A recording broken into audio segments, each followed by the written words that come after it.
GoCast no ar. Hoje para falar com Euler Victor, Head de Futebol, que tem um projeto muito legal para as categorias de base. São mais de 50 clubes parceiros. Olha só que legal, e a gente quer saber mais sobre isso, hein? Eu sou a jornalista Duda Estrela e está começando agora o GoCast, o podcast da GoManage, que fala de futebol de um jeito diferente. Já se inscreveu no nosso canal? Estamos no YouTube como GoCast GoManage. Toda terça tem um episódio novinho para você. Se inscreve e acompanhe o nosso conteúdo. Deixa eu apresentar meu time aqui. Já estou vendo Norton Capel, jornalista aqui sempre presente. José Pedro Villa-Lobos, nosso diretor, que agora participa aqui do debate com a gente. Eu acho que ele está gostando desse negócio aí, viu, Norton? Não, tá surpreendendo e tá desempenhando bem. Acho que ele vai ter que revisar algumas coisas. Categoria de base foi chamada e apareceu, né? Bem demais, a gente adora. Muito bom, Zé.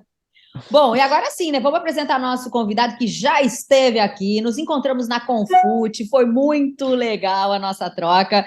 Euler, que bom te ter aqui de novo. Tudo bem aí em Floripa?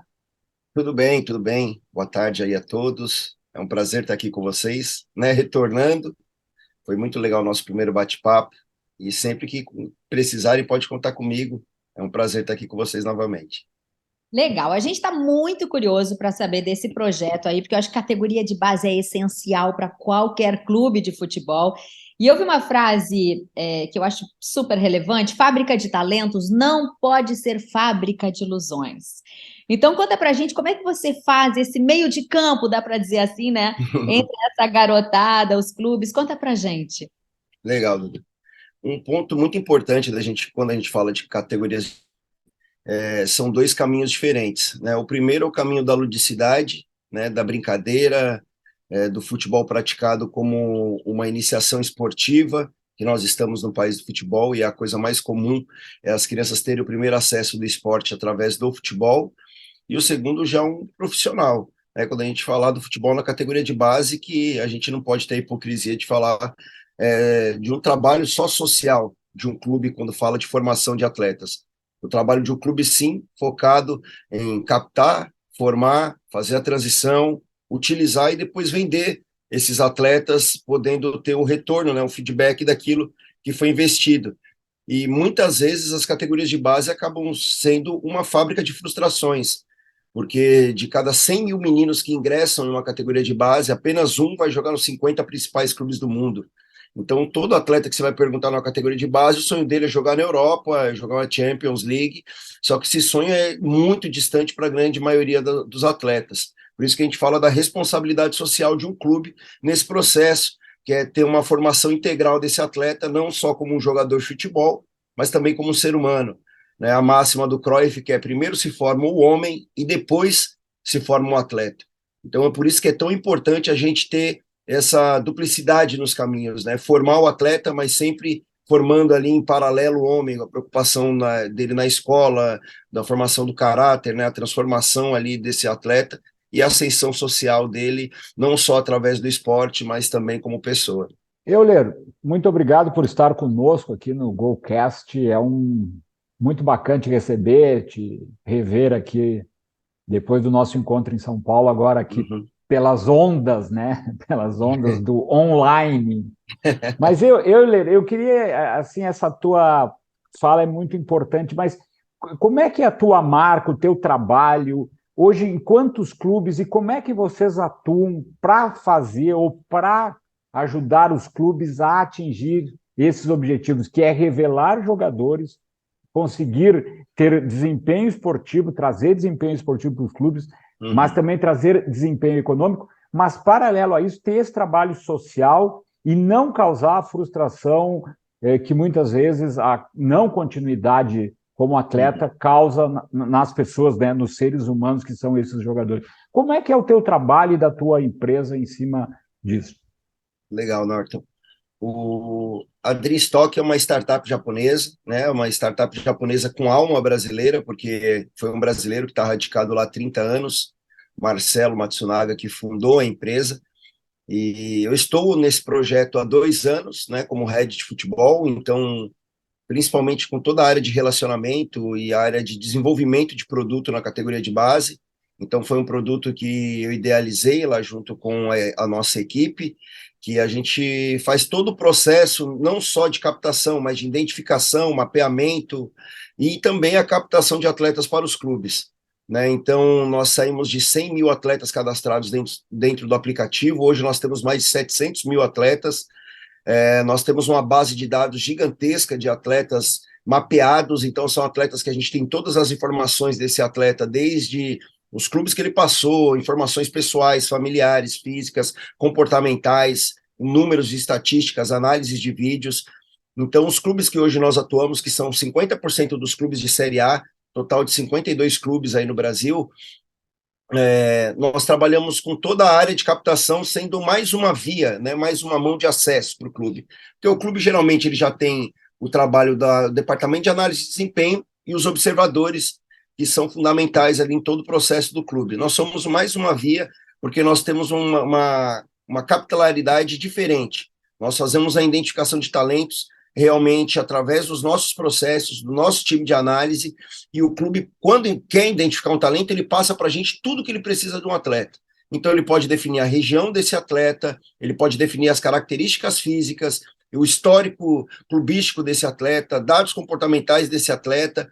Então, todas as informações que ele vai nos passar, nós vamos fazer toda essa filtragem através do nosso aplicativo, e quando nós identificamos um atleta para o clube, nós indicamos para ele, ele já vai com um relatório, e através desse relatório o clube vê se esse atleta vale a pena passar por um período de testes, ou se esse atleta já pode ir direto para o clube.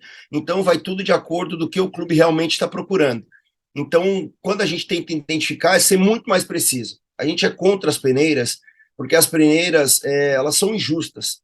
Através de uma peneira, você vai identificar ali um atleta no meio de 100, 200 atletas que estão jogando, muitas vezes fora de posição, um atleta com dificuldades que teve financeira para chegar até o clube, ele não tomou um café da manhã, ele mora numa comunidade que teve um tiroteio, o pai dele agrediu a mãe dele na noite, ele não conseguiu dormir bem. Então, são diversos fatores externos que, quando você vai testar esse atleta, ele não pode estar no ápice dele, ele pode estar com algum problema. Então, não tem como você definir se um atleta é bom ou não para o clube em 40 minutos. Aquela máxima do cara, só do jeito do atleta andar, de bater na bola, isso daí não existe mais. Temos que parar com esse empirismo de definir o que é bom ou não através dos nossos olhos. Os nossos olhos enganam. Claro que é importante, mas para um observador definir se um atleta ou não para um clube, ele assiste jogos daquele atleta, ele assiste torneios que aquele atleta está disputando, ele pega informações daquele atleta. Agora, uma seletiva, uma peneira, não. Uma peneira, o atleta vai chegar, vai correr, ele vai olhar, esse é bom, esse não é bom. Isso não é interessante para o futebol em si. Isso já é mais do que provado que é algo que a gente faz há mais de 100 anos e não dá certo mais. A gente já tem a tecnologia, a gente tem que utilizar ela ao nosso favor, não só para beneficiar o atleta, mas também o clube, porque muitas vezes o clube acaba perdendo o talento porque não observou da maneira que deveria observar. E já falando sobre a responsabilidade social da nossa empresa, a gente não cobra nada para o atleta que está lá dentro da plataforma. Nosso cliente final é o clube sempre, com esse serviço que nós prestamos. Então, o atleta, hoje, o que eu posso dizer para vocês é que um atleta sem um vídeo é um atleta que não existe, é um atleta invisível. É a mesma coisa que eu ir procurar um trabalho, um emprego, sem ter um currículo. Não adianta eu chegar lá na empresa e falar, eu sou bom, eu sei fazer. Então, o vídeo é um cartão, mais que um cartão de visita hoje. Ele é o currículo do atleta. Então, também não tem mais desculpa para não filmar. Porque se o atleta é muito pobre, a gente sabe que existem isso, mas é casos muito esporádicos. Mas o pai tem um celular, a mãe, um amigo.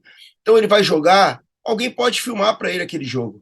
Porque se a gente for olhar os vídeos de grandes talentos que nós temos hoje no Brasil, eram vídeos simples de futsal jogando numa quadra, né? Vídeos do Neymar, vídeos do Ronaldinho Gaúcho, vídeos do Ronaldo, vídeos do Robinho, são vídeos que você vai ver, eram vídeos extremamente simples, mas que já era possível ver o talento desses atletas. Então, isso é o mínimo que a gente exige do atleta, que ele entra dentro do aplicativo, vai baixar, vai se cadastrar e vai subir um vídeo dele ali jogando com os melhores momentos. Não existe mais espaço dentro do futebol para a gente trabalhar daquela maneira arcaica que a gente trabalhava, né, de indicação sem nenhuma responsabilidade, só pela palavra do outro ou pela uma amizade. Hoje o futebol exige profissionalismo, ainda mais hoje com as SAFs.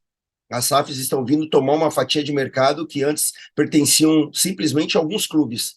Então, as SAFs elas vão tomar esse espaço, eles vão focar muito na base, eles vão captar muitos atletas. Ninguém está vindo para o Brasil para brincar só de ser campeão. Eles estão vindo para o Brasil para identificar o talento quanto antes. Né? A gente viu aí o fator Endrick, que vai impactar muito o futebol mundial. O Endrick não é brincadeira o que aconteceu com o Endrick. Essa compra de um jovem de 16 anos, com menos de 10 jogos profissionais, por mais 60 milhões de euros, é a mesma coisa que vai acontecer com o Vitor Roque, porque eles viram que dá certo. Fazer como o Vinícius Júnior, levar ele para lá na primeira idade e terminar o processo de formação e esse atleta performar já com, claro que com o coração brasileiro, com a alma brasileira, só que o jeito de pensar o jogo como o europeu. Eu fico pensando quando ouço falar nessas questões de base e também de um surgimento cada vez mais profissional e mais precoce dos jogadores e a consequente ida para a Europa cada vez mais cedo dos jogadores que mais se destacam, o que isso pode impactar no nosso futebol, no futebol brasileiro? Eu te pergunto, tu não acha que a tendência com o tempo e que já vem mais ou menos acontecendo é o nosso futebol aqui interno ficar cada vez mais mediano, baseado em jogadores que não foram bons o suficientes para ir para outros mercados e, vou chamar assim, velhos, entre aspas, repatriados que vêm para cá praticamente para encerrar as suas carreiras? Sim, isso impacta diretamente o futebol brasileiro, mas isso não é de hoje, é desde a Lei Bosman nos anos 90, né? Acho que 96, isso daí impacta diretamente o nosso futebol, 93, né? O nosso futebol diretamente há muitos anos, há mais de 30 anos. A gente fala, o Vinícius Júnior, o Neymar foi cedo, o Ronaldo foi extremamente cedo para a Europa, o Romário foi extremamente cedo para a Europa, o Adriano foi extremamente cedo para a Europa, Ronaldinho Gaúcho, todos os craques brasileiros saíram muito cedo daqui. O problema é que, como o futebol evoluiu em diversos países do mundo, nós temos mais de 1.200 brasileiros atuando fora do país. O brasileiro ele tem esse sonho de jogar fora, não posso falar tecnicamente, mas pensando no lado financeiro. Porque a gente está num país onde mais de 94% dos atletas recebem menos de 5 mil reais por mês. Uma profissão extremamente curta. Então, esse atleta ele vai buscar lá fora, ele vai trabalhar no país para ganhar 5 mil dólares, são 25 mil reais. Isso daí, em 2 anos que está lá, ele compra uma casinha para a família dele. É essa transformação que a gente precisa ter no futebol brasileiro, né? De fortalecer o nosso futebol, de ter mais dinheiro circulando aqui dentro, e a partir dessa criação dessas ligas, que eu acredito que vão ser o fator-chave de transformação, nós vamos ter campeonatos mais fortes. Aí eu falo de campeonatos mais fortes em nível nacional, porque os estaduais em si, eles estão fadados não a terminar, porque vai ter que ter calendário, mas ninguém vai vir colocar dinheiro num clube para o clube ficar disputando um torneio no campo semi-amador, correndo o risco de machucar um principal ativo dele. Então eu vejo que os torneios estaduais vão se tornar torneios de verão, realmente, no Brasil, disputados num período menor pelos clubes grandes, e pode ser por um período maior, já com nível nacional, de Série E, F, G, H, aí, como existe em outros países, como um torneio estadual e nacional, e os demais clubes entrarem numa fase final, como se fosse uma Copa do Mundo, alguma coisa assim, mas utilizando menos o calendário. Porque no Brasil a gente tem esse grande problema. Poucos clubes jogam muito e muitos clubes jogam pouco.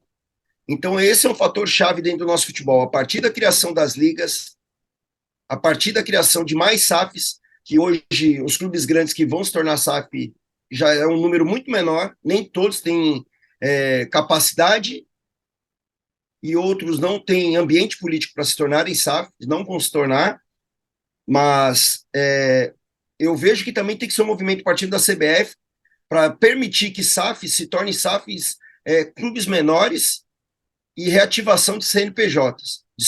Vamos supor, está vindo um grupo agora para o Brasil, quer investir o dinheiro, a gente tem esses locais, assim como é feito com as franquias nos Estados Unidos. Porque só pegar SAF, São Paulo, Rio de Janeiro, Rio Grande do Sul, Santa Catarina é muito fácil. Então eu vejo que no Brasil existem mais de 100 cidades com mais de 100 mil habitantes que não tem um clube de futebol. Olha o potencial desse mercado. Então nós precisamos começar a também propor né, projetos, que isso daí são projetos de lei, que incentivem o futebol e fomentem o futebol em locais que eles não existam, para que isso possa ter um fortalecimento. Aí, através desse fortalecimento, nós vamos ter o crescimento do nosso futebol, nós vamos ter o crescimento do nosso valor da nossa liga, e a partir desse momento vai ser mais atrativo para um atleta permanecer aqui no Brasil do que sair. A visibilidade dele vai ser muito maior, ele vai ter ganhos maiores, ele vai ter possibilidades de crescimento maior, até porque, se a gente for olhar, muitos movimentos dentro do futebol brasileiro caminham contra o nosso próprio futebol. O Brasil é o país que mais exporta atletas, mas se a gente for olhar as nossas categorias de base, nós temos clubes aí no Brasil que nos últimos anos teve uma média de 1,8 atletas de base utilizados no campeonato nacional. Clubes grandes do Brasil que não utilizam a base, renegam a base. E nós não temos nenhuma regra que incentivem esses atletas estarem dentro dos elencos profissionais. Nós tínhamos que legislar ali dentro da CBF, cobrar ali junto de ter uma regra, uma resolução, uma lei, o que seja, que o clube seja obrigado a 1/3 do seu elenco sair da base. Esse é um princípio muito básico, eu acho. Porque você contrata um lateral direito, contrata o reserva do lateral direito, contrata o terceiro reserva, e você tem uma categoria de base e você não consegue formar ninguém para utilizar aquela vaga, então separa a sua base e começa tudo de novo, que estão fazendo alguma coisa errada. Ou começa a fazer que nem os clubes da Europa, que só tem o sub-20, o atleta é dispensado num clube grande, eles pegam o atleta sub-20 já com processo de formação e faz a transição, porque está errado. Aí qual que é a regulamentação que foi aprovada na CBF? De 7 estrangeiros.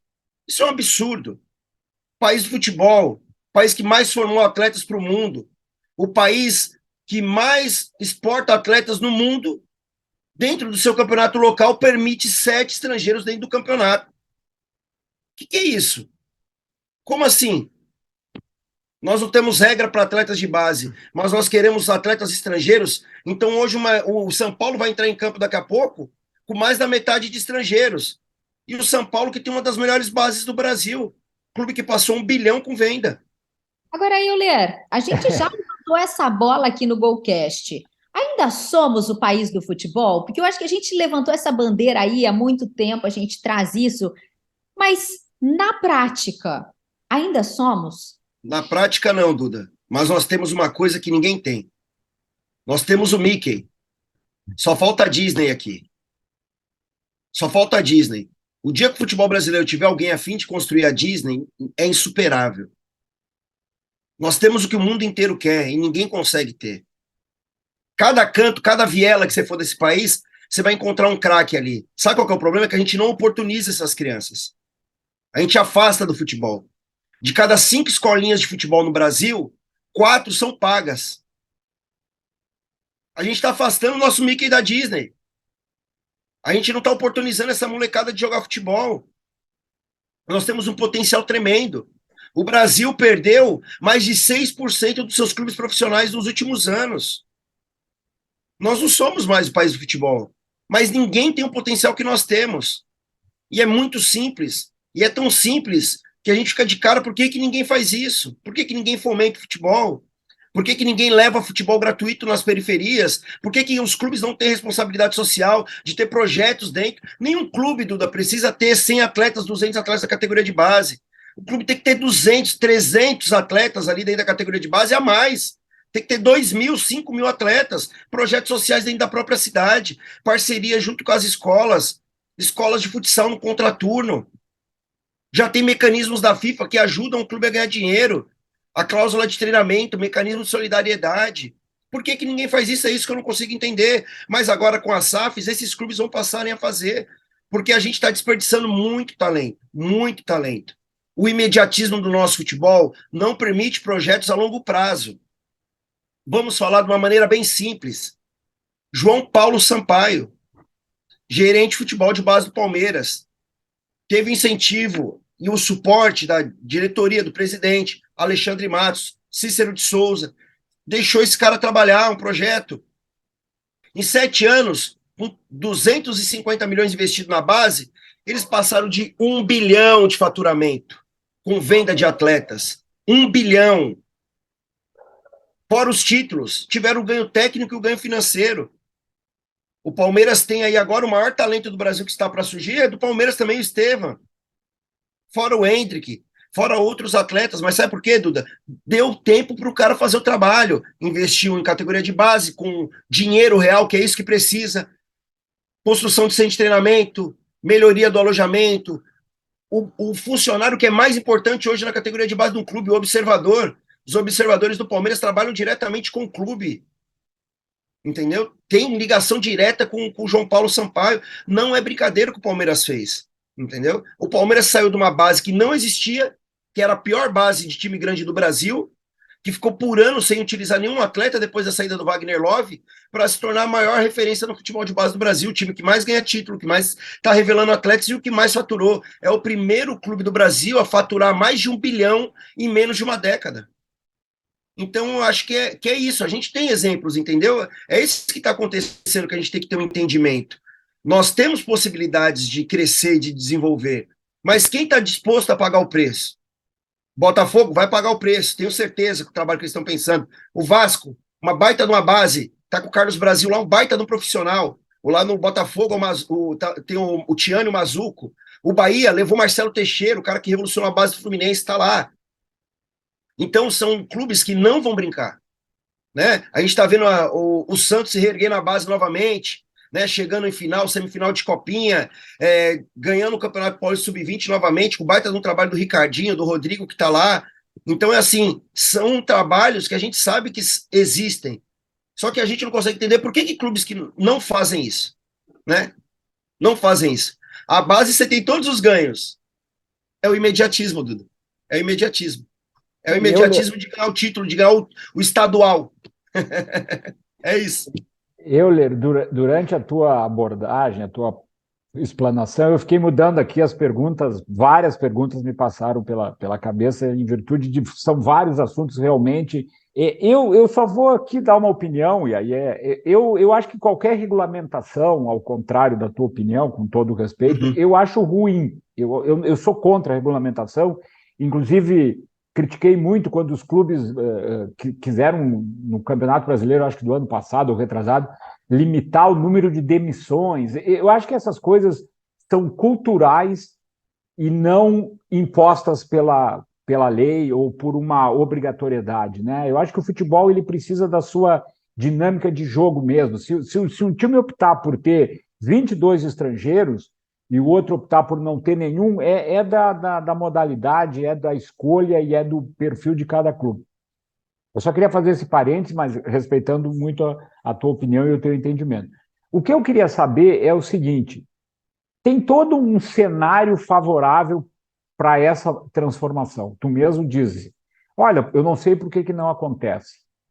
De que forma se poderia pensar em uma estratégia e quanto a CBF poderia efetivamente colaborar ou ser a propulsora desse avanço no futebol brasileiro?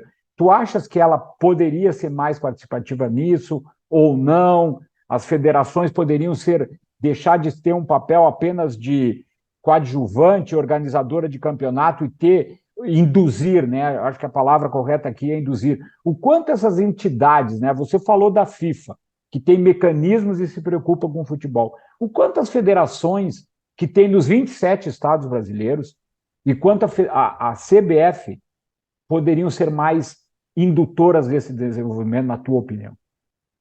Muito bom, Norton, a tua pergunta. E a primeira resposta ali, eu entendo também teu ponto sobre a regulamentação, mas eu acho que no nosso país, se as coisas não acontecem dessa maneira, elas não vão.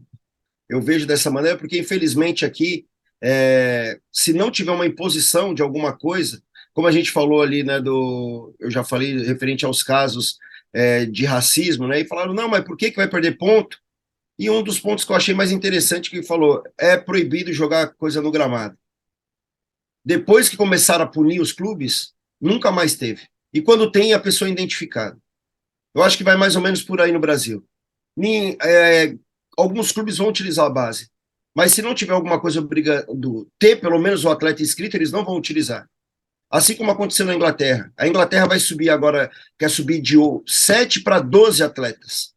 Pelo menos passado pela academia do clube. Pelo menos 2 anos jogando na base. Então eu vejo que assim, Quando a coisa não é imposta por aqui, é muito complicado. E aí já cai nas federações. Eu acho que o principal papel das federações deveriam ser o fomento do futebol. O fomento do futebol. A iniciação esportiva. O papel da federação principal tinha que ser esse. Se preocupar do crescimento do futebol no estado. Tem estados que são irrelevantes no futebol brasileiro e nunca tiveram relevância alguma. E esses estados permanecem da mesma maneira. Mesmo com incentivo, com aumento da arrecadação, com investimentos, eles não tiveram nenhum protagonismo no futebol nacional. A gente sabe que é difícil, sabe? Mas qual estado brasileiro tem algum projeto socioeducativo onde eles fomentam o futebol? O Brasil teve a diminuição no último governo da carga horária da educação física para 50 minutos semanais. Você viu alguma federação entrar com algum recurso, algum pedido? É o futebol. É o futebol. O cara que joga futebol na escola, assim como eu joguei, assim como grande parte de vocês também jogaram, ali desperta paixão, rivalidade, vontade de assistir jogo. É tudo ali, ambiente escolar. Diminuiu. 21% das escolas públicas do Brasil tem espaço adequado a um profissional ali para dar aula de educação física. 50 minutos semanais, essas crianças não têm acesso a nada. Eles não vão jogar vôlei, eles não vão jogar basquete, eles não vão jogar futebol, não vão jogar qualquer outra modalidade esportiva que ele possa vir disputar. Não é por nada, Euler, que a ginasta Daiane dos Santos foi descoberta numa pracinha. Numa pracinha, brincando. Uma pracinha, Sim, não é, gente? isso. Brincando. Então, É isso. E aí a gente fala do futebol, de ser a iniciação esportiva, por quê? A iniciação esportiva através do futebol, com um profissional qualificado ali dentro da escola, ele pode identificar valências desse jovem que ele pode se encaixar numa outra modalidade, uma Daiane dos Santos, um corredor, um saltador, um cara que vai disputar uma luta. Ele pode ver características de um atleta e ele indicar para centros esportivos regionais. Mas aí vai de um grande projeto nacional de incentivo ao esporte. Uma coisa que eu tenho certeza, nenhuma grande nação teve um levante sem a participação do esporte. Nenhuma. Nenhuma. Pode pegar a China, pega a Coreia, pega Japão, Estados Unidos, o país que for. A Austrália, até mesmo, a Inglaterra, essa transformação que a Inglaterra teve nos últimos anos, todas tiveram o esporte como objetivo final. O Brasil poderia ter feito isso nas Olimpíadas, não fez. Era para ter feito, não fez. Eu espero que agora seja feito.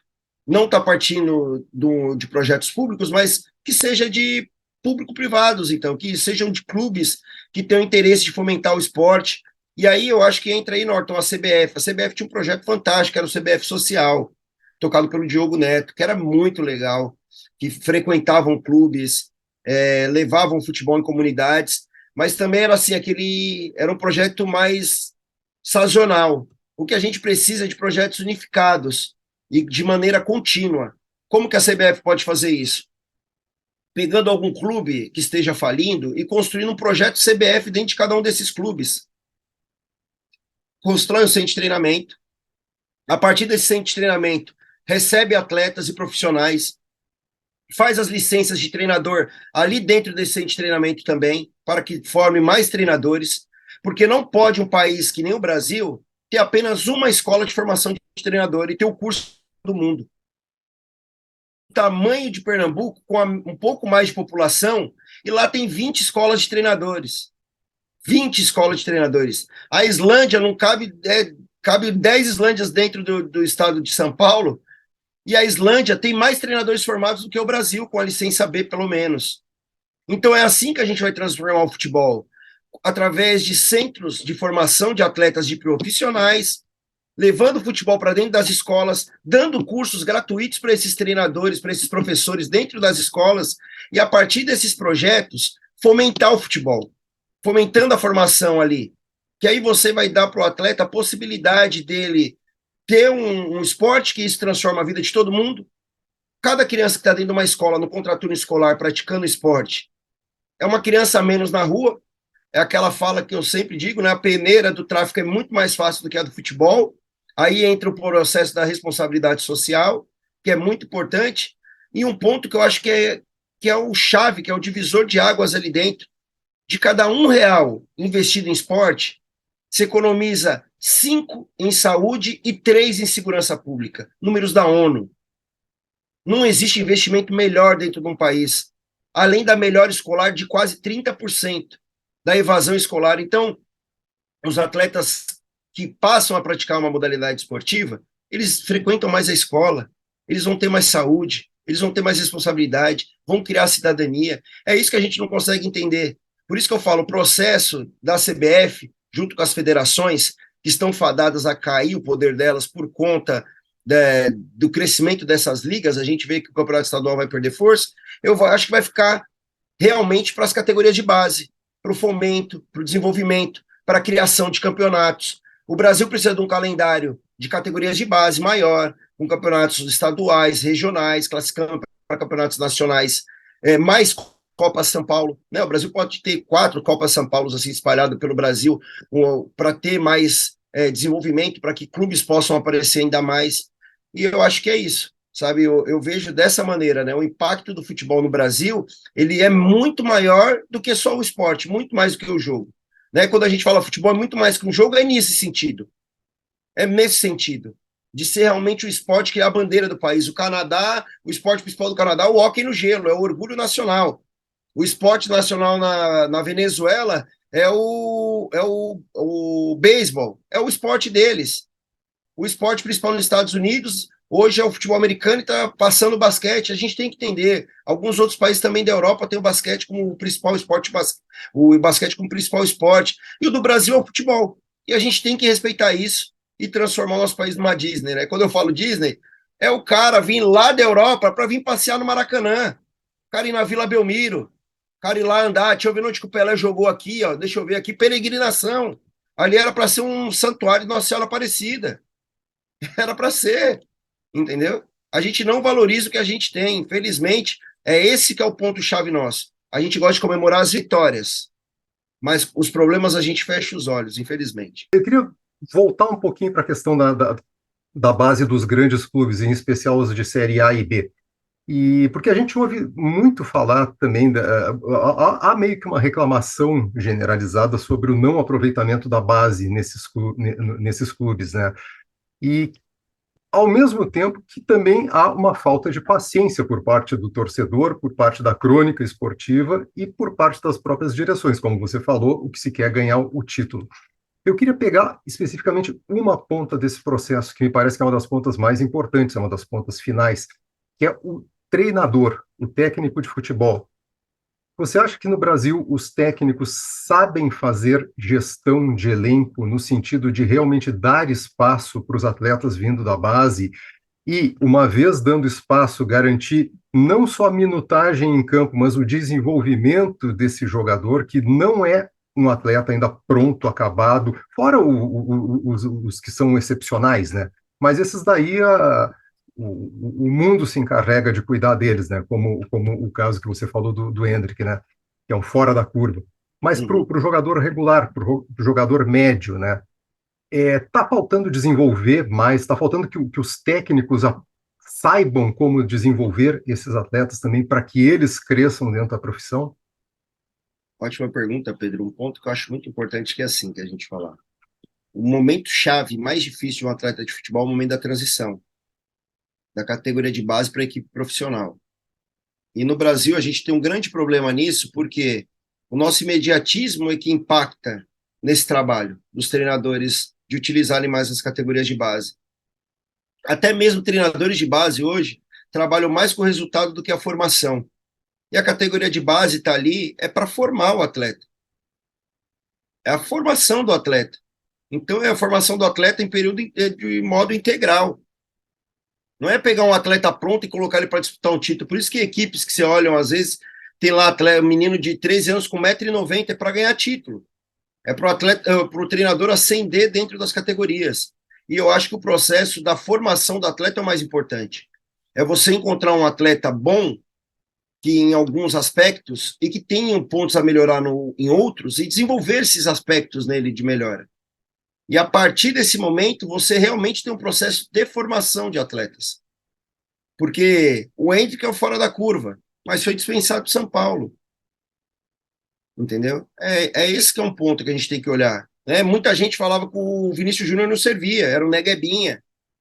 Muita gente criticou o Rodrigo dos Santos. O Real Madrid está contratando, não sabe o que está fazendo. Mas por quê? É um processo integral de formação. E o mais difícil é a transição. O que o Real Madrid fez com esses dois atletas? Time B. Jogaram no time B, tiveram minutagem, subiram aos poucos, jogavam poucos jogos, poucos minutos. Olha a entrega desses meninos agora. Protagonistas do maior time do mundo. E esse é um ponto-chave no Brasil. O treinador, ele joga de segunda, de quarta e de sábado para salvar o emprego dele, para manter o emprego dele. É para isso que ele está jogando. Ele não joga no projeto a longo prazo. São pouquíssimos os cases de longo prazo no Brasil. Então, é muito difícil para um treinador, eu me coloco no lugar dele apostar num atleta de base. Tem que ser um cara muito corajoso. De falar, vou subir esse menino e vou usar esse menino. Em alguns casos a gente lembra ali do Grêmio do Renato Gaúcho, do Dorival Júnior lá no Santos, né? São alguns casos que a gente vai lembrar de treinadores que realmente utilizaram a base e deram minutagem para esses atletas. Mas na maioria das vezes não. Ele não tem processos, ele não tem tempo de estar ali. Agora, um outro ponto que é interessante da gente falar, nós estamos começando uma Série A de Campeonato Brasileiro aí daqui um mês, né? Daqui um mês e pouco, com metade dos clubes da Série A com treinadores estrangeiros. Então, eu vejo muita crítica de treinadores brasileiros para com esse processo que está acontecendo, mas aí eu falei, mas eu também não vejo treinador brasileiro criticando quando tem que contratar um jogador estrangeiro para ele, ou quando a regulamentação implica para ter 7 estrangeiros. Aí tem alguma coisa errada. Porque eu posso ter 7 jogadores estrangeiros, mas o treinador não pode ser. Então já tem um ponto errado aí que a gente tem que discutir. Né? Então já parou. E eu acho que a gente realmente tem que melhorar os processos de formação dos nossos profissionais. A gente tem ótimos treinadores no Brasil. E a gente precisa também começar a oportunizar novos treinadores. A gente está sempre no mesmo por isso, imediatismo. Segunda e quarta. Ganhar é rápido, a gente tem que entregar. E aí não oportuniza. O Corinthians oportunizou o Lázaro agora, mas a gente conta nos dedos quantos treinadores novos a gente vê no Brasil ascendendo em clubes de Série A.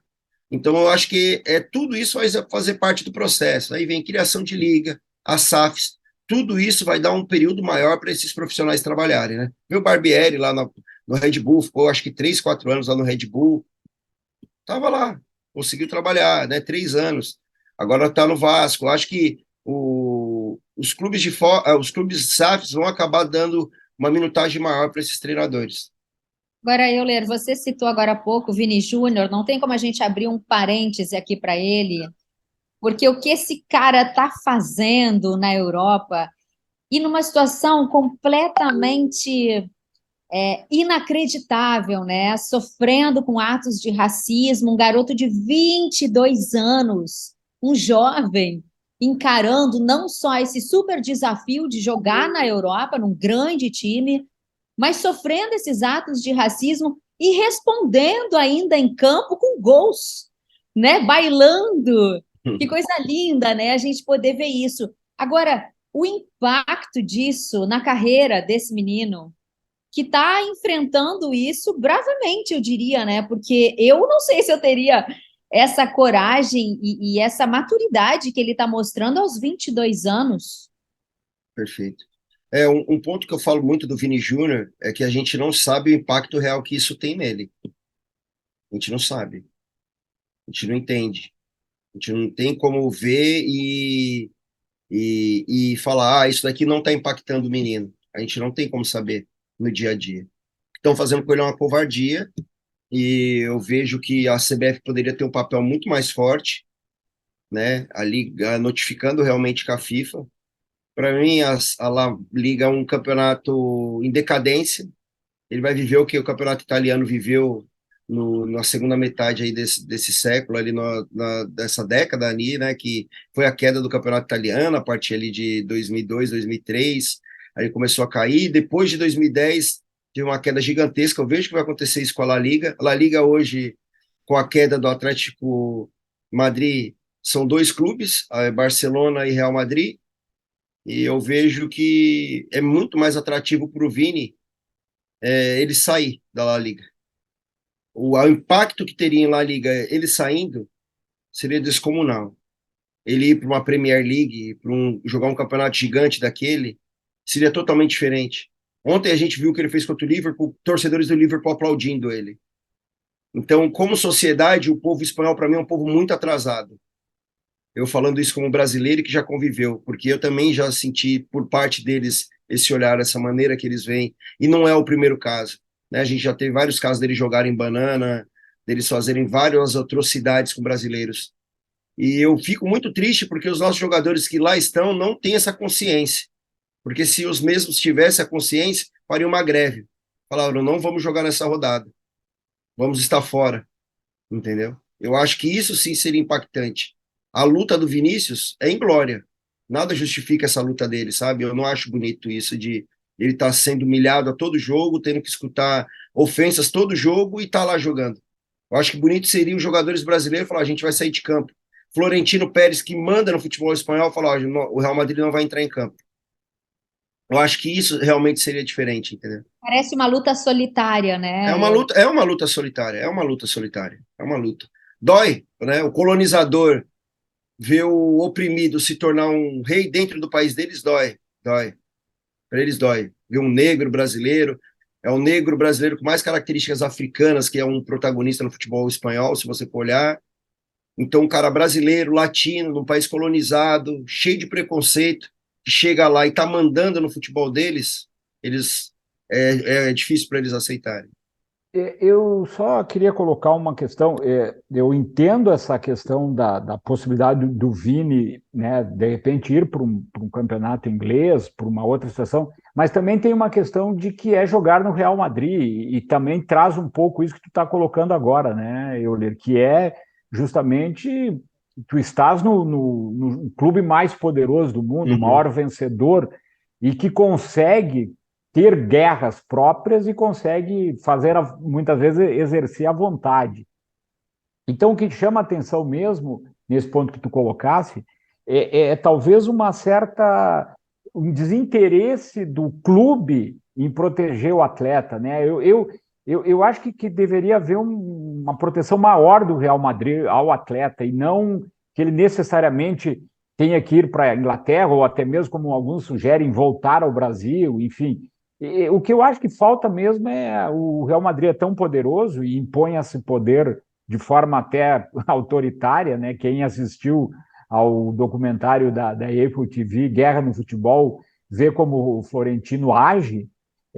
Eu acho que o clube tá falhando nesse aspecto, mas é um ponto interessante e uma discussão muito válida, porque isso traz a questão do racismo, né? E aí eu já vou te perguntar, Euler, a CBF, nós estamos iniciando a Copa do Brasil e no regulamento geral das competições, agora definitivamente tem pontos que atacam o racismo.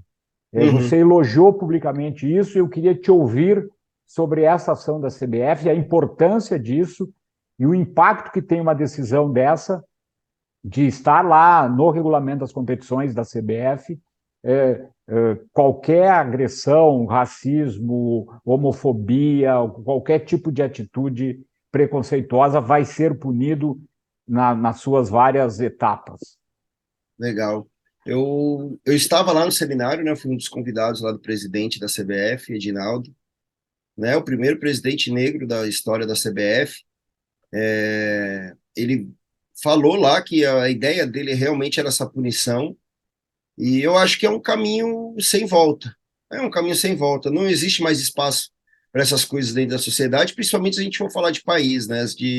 Como o Brasil, que é um país tão miscigenado, com tanta mistura, e a gente vê ainda esses casos acontecerem, né? A gente teve alguns casos nos últimos anos, lá o caso do Brusque, os dois casos dentro do estádio do Atlético Paranaense que não deram em punição efetivas, né? Não deram em nada, né? Aí o Chagas, aí, que é o treinador do Rio Grande do Sul, lá o árbitro, né? Sofreu tanto, teve vários, nunca teve ninguém punido dos casos que aconteceram com ele. Só da gente ver que já tem esse movimento e que muita gente reclamou, é que está no caminho certo. Né? Se estão reclamando é porque não faz sentido, né? A gente vai fazer algo para punir quem está praticando o racismo. Não, não tem necessidade.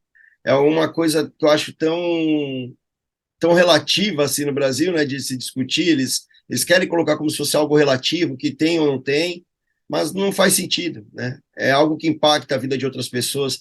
É a mesma coisa que a gente falar, vamos permitir que o cara seja nazista, o cara ecoe cantos ali do nazismo contra judeus. Cara, isso não existe. Isso não existe. Né? A gente não pode falar no Brasil que o racismo, por causa do racismo existiu a escravidão. Na verdade, é o contrário, né? Na verdade, a escravidão no Brasil, após a escravidão, surgiu o racismo da maneira que a gente vê ele hoje, né? Segregacionista, né? Que realmente tenta tirar tudo que a pessoa tem. Mesmo que a pessoa performe da melhor maneira possível dentro do que ela faz, como o Vinícius Júnior, ele ainda é atacado por aquilo como se fosse algo pejorativo a cor dele. Então, acho que é isso. Acho que foi algo muito bom que a CBF fez, e eu espero que realmente seja colocado em prática, sabe? Que realmente aconteça. Não fique só no achismo ali, né? Da gente pensar como poderia ser. Né? Tomara que aconteça realmente. A luta contra o racismo tem pressa. Eu gostei É muito da isso. declaração do presidente da CBF. Temos Perfeito. pressa, não dá mais para protelar, né, Euler? Eu acho que Não nós dá. chegamos, passou de todos os limites Sim, aceitáveis, inaceitáveis, não tem mais como a gente protelar. perfeito. Concordo contigo. Eu queria só aproveitar e usar aqui até peguei aqui uma palavra que ninguém nasce odiando outra pessoa pela cor da sua pele, por sua origem ou ainda por sua religião. Para odiar, as pessoas precisam aprender. E se podem aprender a odiar, podem ser ensinadas a amar. Nelson Muito bom. Mandela. Muito Eu bom. acho que isso é fundamental e eu também quero aqui trazer que acho que a punição ela tem que ser imediata, sem chance de qualquer tipo de fuga, porque ela é abjeta e não merece nenhum tipo de consideração. Então, eu acho que a CBF, eu sou um crítico e a gente aqui do Golcast fala muitas questões, mas eu acho que ela acertou e eu acho que espero que ninguém cometa nenhum ato de racismo, de homofobia, de preconceito, mas se alguém tiver a petulância e a safadeza de fazer que seja severamente punido, e o clube também, né? Porque acho que isso é muito importante, né, Euler? Porque Sim, sim. se criou uma questão de que, não, é a pessoa, é individual, e aí tu tira a responsabilidade do clube, fica aquela coisa. Eu acho que a punição ao clube ela é fundamental, porque de Eu alguma concordo. forma tem que ser exemplar. Eu concordo contigo porque eu vejo que isso que vai acontecer, tá? Eu acho que é isso que vai acontecer. A partir do momento que entrar em regulamentação, vai começar a ter gente um denunciando o outro. Xingou, alguém vai denunciar. Eu tenho certeza disso. Ninguém vai aceitar assim quieto, sabe? Vai falar, xingou ali, pega ele. E vai pegar o cara e o cara vai arrumar um problema, entendeu? Tenho certeza disso daí. Ninguém vai permitir mais isso, porque ninguém vai querer que o clube perca dinheiro. E nem o clube vai querer perder dinheiro e perder ponto, né? Então, eu acho que essa mudança vai ser significativa para tudo isso. E eu só espero, complementando aqui o que falou o Norton também, Euler, o que você falou, que essas punições, se houver realmente a necessidade, sejam exemplares, sejam efetivas e não deem margem para jeitinho ou para interpretação ou para leniência por parte de autoridades, né? Porque, infelizmente, no Brasil, a gente acaba vendo isso muitas vezes. Se cria a lei, a intenção é boa, mas se vai para a prática e a pessoa que comete o delito, ou a instituição, enfim, acaba sendo aliviada nos Uhum. tribunais por conta de interpretações e atenuações e outros assemelhados, né? Infelizmente no Brasil o jeitinho brasileiro está presente em tudo, né? Sempre quer dar um jeito de tirar a responsabilidade, né? Não, foi sem querer. Ele estava com um problema psicotrópico ali, tomando remédio, ele estava tomando uns psicotrópicos ali, estava com tarja preta, por isso que ele foi racista. Parece que um amigo meu sempre fala isso, né? Quando a bebida entra, a verdade sai, né? O remédio também. Quando o remédio entra nesses caras ali, a verdade dele sai toda, né? Já sai tudo que a gente precisa para saber ali dele, né? Que o cara é racista, então ele só é racista quando toma um remédio, né? Sempre assim, sempre tem essa desculpa. Então eu também acho que tem que ter essa punição bem séria mesmo, Eu acho que é isso que vai fazer a diferença, né? É o início do projeto, né? É o início do projeto. Todos de acordo, felizes com essa regulamentação aí, com essa ideia da CBF de punição rigorosa. Já basta, estamos no século XXI. Chega disso. Já passou, né? Não temos mais como lidar com esse tipo de coisa mais na nossa sociedade. Euler, sempre muito bom te ter aqui com a gente. Vamos bailar mais, hablar mais. Sempre um prazer te ter aqui com a gente, viu? Eu que agradeço. É um prazer meu estar aqui com vocês, poder conversar um pouco, bater um papo sobre futebol e sobre a vida, né? Que é os dois caminham lado a lado, não dá para a gente separar um do outro. Tá sempre um próximo do outro. Essa é a realidade.